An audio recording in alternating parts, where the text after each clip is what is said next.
Hi friends, welcome to SH healthy life style vlogs. ఈరోజు వ్లాగ్లో నేను మల్టీ మిల్లెట్ చపాతీ నేను ఎలా ప్రిపేర్ చేసుకుంటాను, ఏమేమి ఇంగ్రీడియంట్స్ యూస్ చేస్తానో చెప్దాం అనుకుంటున్నానండి. సో దట్ మీకు తెలుస్తుంది, ఇంట్లో ఒకసారి ట్రై చేస్తారు అని. అండ్ ఈ వీడియోకి నేను కొత్తగా ఎవరైనా చూసిన వాళ్ళు ఉన్నట్టయితే మన ఛానల్ని సబ్స్క్రైబ్ చేయండి. మన ఛానల్లో మొత్తం health related topics and weight loss topics ఉంటాయి. ఆల్సో వర్కౌట్ వీడియోస్ కూడా పోస్ట్ చేస్తాను. అండ్ ఈ వీడియోకి ఒక లైక్ ఇవ్వండి, సో దట్ నాకు ఇన్స్పైరింగ్గా ఉంటుంది నెక్స్ట్ వీడియోస్ చేయడానికి. అండ్ ఈ మల్టీ మిల్లెట్ చపాతీని నేను ఇంత క్లియర్గా ఎందుకు ఎక్స్ప్లెయిన్ చేయాలనుకుంటున్నానంటే, నార్మల్ బయట చపాతీలో ఓన్లీ గోధుమలు వేసి చేస్తారు. ఆల్సో వాళ్ళు ఎలా చేస్తారో ఏంటో మనకు తెలీదు. మల్టీ మిల్లెట్ అని చెప్తారు కానీ 2-3 రకాలే వేస్తారనమాట. బట్ మనం ఇంట్లో చేసుకుంటే ఇంకా బెటర్గా చేసుకోవచ్చు. ప్రోటీన్ కంటెంట్ అనేది ఇంకా ఎక్కువ ఉండేలాగా చేసుకోవచ్చు. అంటే టేస్టీగా కూడా చేసుకోవచ్చు. ఒకసారి ఇది అలవాటు పడ్డామంటే నిజంగా టేస్ట్ మర్చిపోలేము. చపాతీ టేస్ట్ అసలు మనం ఇంట్లో చేసుకునేదే ద బెస్ట్ అండి. ఒకసారి ట్రై చేసి చూడండి. ఇన్ కేస్ ఎవరైనా తెలిసిన వాళ్ళు ఉన్నట్టయితే ఇంకా బెటర్గా ఎలా చేసుకోవచ్చో నాకు కమెంట్ సెక్షన్లో ట్యాగ్ చేయండి. Okay, let's get in to the video. So chapati పిండి అంటే మనకు ముందు కావాల్సింది గోధుమలు అండి. గోధుమలు నేనైతే కేజీ తీసుకుంటున్నాను. కేజీ గోధుమలకి కేజీ మల్టీ మిల్లెట్స్ తీసుకుంటున్నాను. సో 1:1 రేషియో అనమాట. 1 కేజీ గోధుమలకి ఇంకొక కేజీ దినుసులు, వేరే దినుసులు అనమాట. సో గోధుమలు ఎంత టేస్టీగా ఉంటాయో మనకు తెలిసిందే కదండి. 1:1 రేషియోలో తీసుకోవడం వల్ల చపాతీ చాలా సాఫ్ట్గా టేస్టీగా ఉంటుంది. మనం వెయిట్ లాస్ అవ్వాలి అనుకున్నప్పుడు ఇలాంటి చపాతీలు, మల్టీ మిల్లెట్స్తో చేసిన చపాతీలు ఇంక్లూడ్ చేసుకోవడం వల్ల వెయిట్ లాస్ ఈజీగా అవ్వచ్చండి.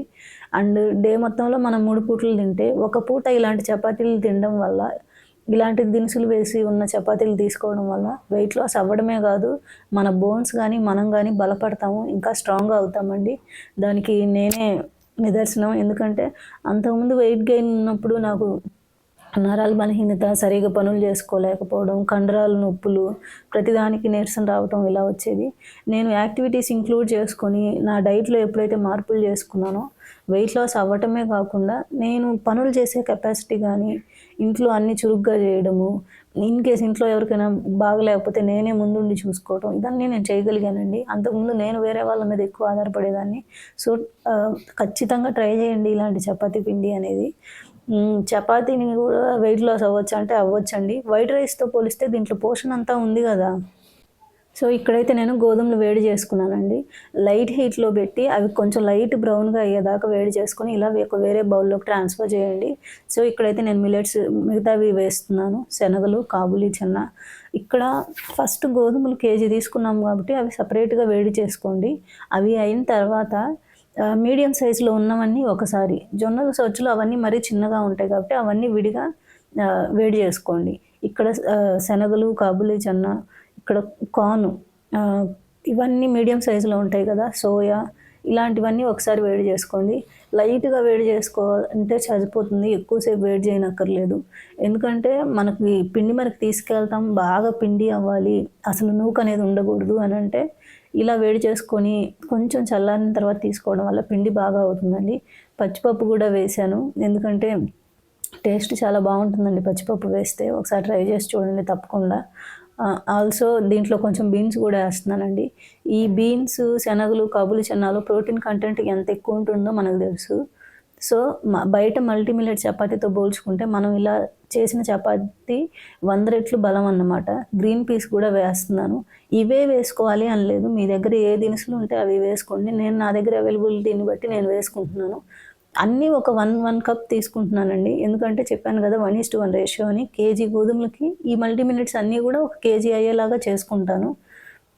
1:1 కాకుండా కొంతమంది 1:2 రేషియోలో కూడా తీసుకుంటారు. అంటే కేజీ గోధుమలకి కేజీన్నర, 2 కేజీలు మిల్లెట్స్ తీసుకోవడం అనమాట. అలా తీసుకుంటే చపాతీలు సాఫ్ట్గా రావు అండ్ టేస్ట్ కూడా కొంచెం బాగోదు. సో పర్ఫెక్ట్ రేషియో అయితే 1:1 అండి. ట్రై చేయండి తప్పకుండా ఇంట్లో ఒకసారి. మధ్యలో ఇలా చూసుకుంటూ ఉండండి, సో దట్ మనకు వేడి సరిపోతుందా లేదా అనేది అర్థమైద్ది.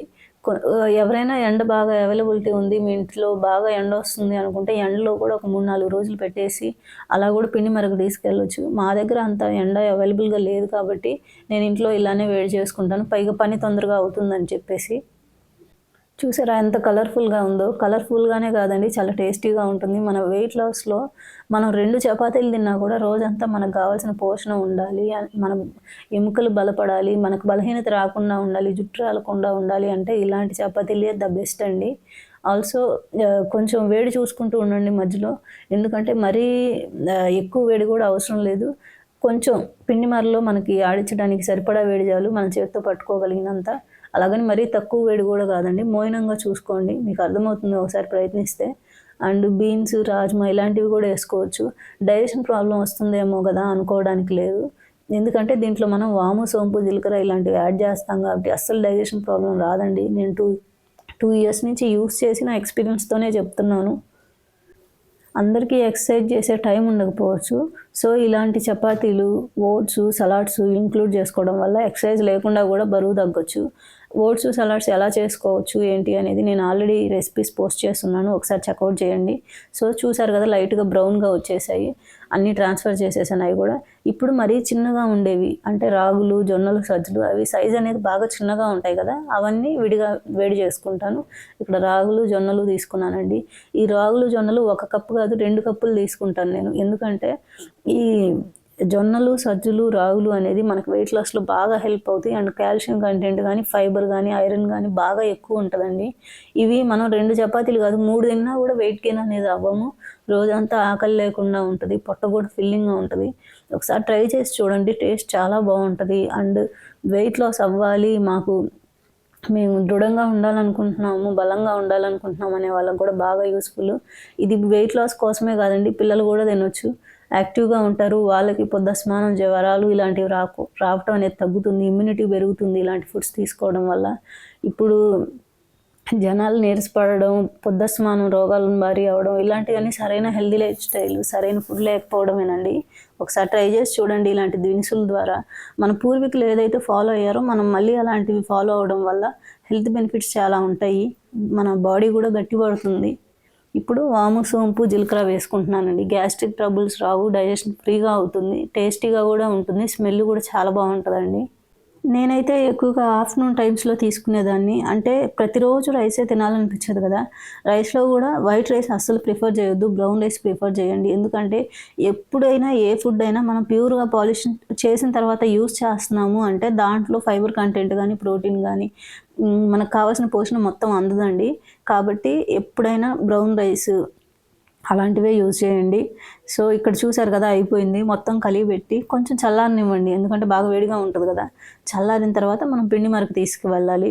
కొంచెం ఓపిక చేసుకొని దాంట్లో కొంతమంది బయట అలా తీసుకుంటున్నప్పుడు ఈ దినుసుల్లో పొట్టు, పుల్లలు అలాంటివి వస్తూ ఉంటాయి, జొన్నలు, సజ్జలు. కొంచెం చూసుకొని అవి వేరు చేసుకొని చెరిగిన తర్వాతే వేడి చేయండి.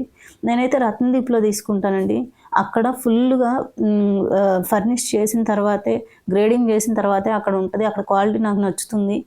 అక్కడ తీసుకోవడం వల్ల మనకు ఎక్కువ పని కూడా పట్టదు. సో ఒకసారి ట్రై చేసి చూడండి, మీకు ఎక్కడ కుదిరితే అక్కడ ఇలా చేసుకొని పిండి మరకు తీసుకువెళ్ళాలన్నమాట ఇప్పుడు. అండ్ పిండి మర వేసేటప్పుడు కూడా దగ్గరుండి చేసుకోవడానికి ట్రై చేయండి. అంటే డైలీ జాబ్స్ చేసే వాళ్ళకి, బిజీగా ఉండే వాళ్ళకి కుదరకపోవచ్చు, బట్ నాలాగా హౌస్ వైఫ్ ఇంట్లో ఉండేవాళ్ళు ఒకసారి ట్రై చేసి చూడండి.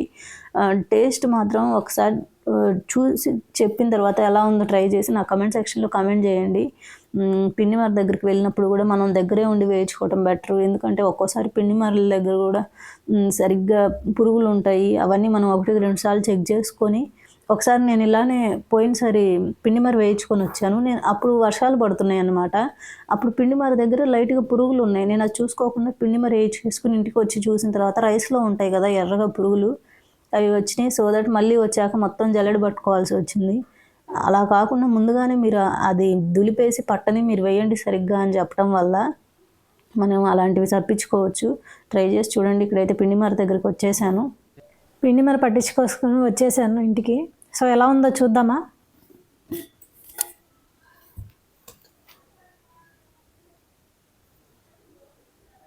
మనం బాగా వేడి చేస్తాం కదా పల్సెస్ అన్నీ, సో దట్ అస్సలు కొంచెం నూక కూడా ఉండదండి, ఇంత స్మూత్గా ఉంటుంది.